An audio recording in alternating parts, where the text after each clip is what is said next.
my desire for a father figure in my life was so intense that I started to tolerate certain things that no kid should tolerate, that no kid should experience. So I would get picked up on a Friday afternoon at 4 o'clock and we'd go straight to the bar.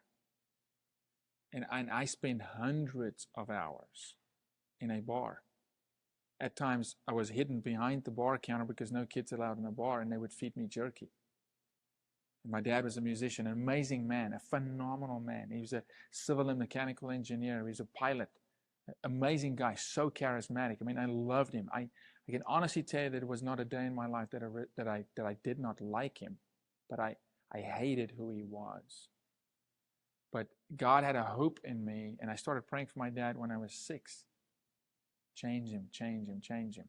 So 25 years later, there's redemption. You know, that's why any husband that watches this, or any dad that watches this, it's never too late. And no matter how much time you have left, it's enough. It's enough to create restoration. It's enough to make amends. It's enough for when you go, your kids to go, I know what a dad looks like. If it was a day or an hour or a year, in my case, 2 years.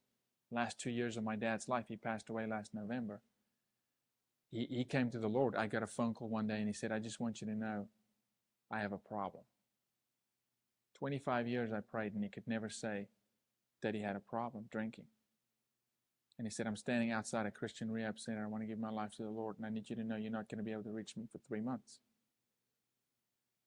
And he comes out of there having started a worship band and starts building a relationship with my sister, who they had no relationship, and my brother and myself. And I traveled to South Africa, and here's a guy so anxious. He called me and said, I need to tell you about Jesus. And I said, Dad, I know. He's like, no, you need to listen. I need to tell you about Jesus. Watch the Father Effect movie for free on YouTube.